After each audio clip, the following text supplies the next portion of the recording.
Alain de Botton says loneliness is a kind of tax we have to pay to atone for a certain complexity of mind. That's true.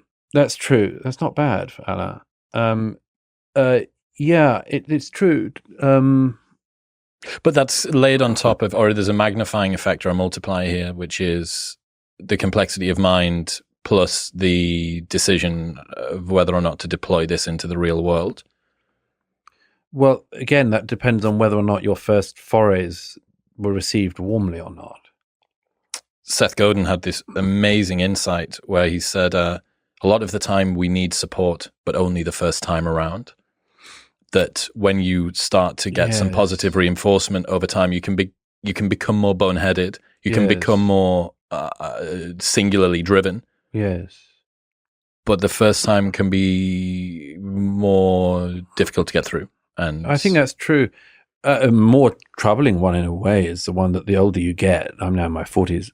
I'm 42 now, but I was speaking to a musician friend the other day who just, one of his seniors had just died. And I know what was on my mind was on his, which is the fact that as you get older in your profession, your career, you notice the people who you looked to, who you obviously thought were always going to be there, go.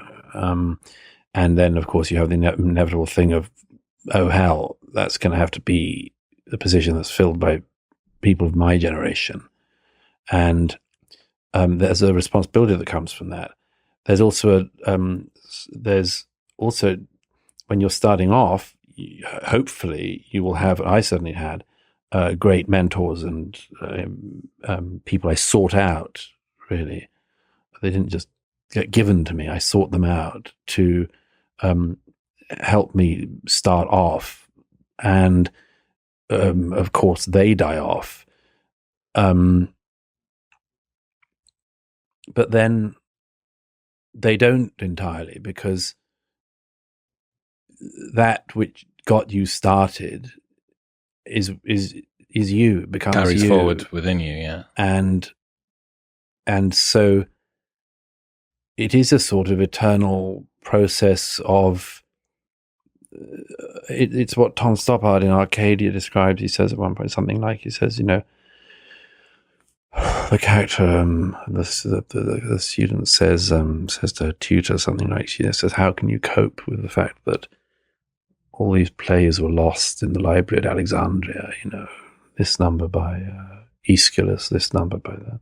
How can you cope with all these things that were lost? And he says, because nothing is lost. Nothing is lost to the march. He says the plays that were lost will come back in fragments or return again in another language. We shed as we pick up. Nothing is lost to the march, but all we have is the march.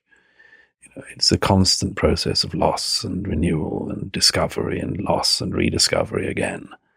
And almost every profession, I would have thought, is like that. Being a writer is particularly like that, because you see the people who started you off as they start to fall away. You have and keep certain things they gave you. And there are, for me at any rate, there are connections I feel to people who I never met through people I did know. And now I feel quite often walking through a library or in a bookshop or something, I feel like almost the whole place is surrounded by friends somehow, Oh, I think I knew him. Sometimes it is somebody I knew, but more often it's like, yeah, I have a connection to that person. And so the whole thing is a sort of, is like a constant rediscovery. That's what T.S. Eliot saw it as. I'm sorry, I sound like I'm waffling, but I'm coming to a major point, I promise. There's a version of history and ideas that is common at the moment, which is endless progress. And I never really believed in that, just innately. I didn't think that things were always getting better. I always thought it was all up for grabs. I don't know why I always thought that, but I did. Even the people who believed in the sort of Fukuyama stuff, you had to have but about 2 world wars. Those are 2 quite big footnotes, to a theory. But the theory of progress is, most people, including people I meet grown-ups all the time who believe in it. Things are always just getting better inevitably. And they think that art and other things goes along an inevitable path, getting better and better, bigger and bigger, clearer and clearer, more and more accomplished. But there's another way of seeing things, which is the one I've just been trying to outline, which is that it's actually cyclical, the whole thing. That things are lost and come around again. And that's the case with ideas, for sure.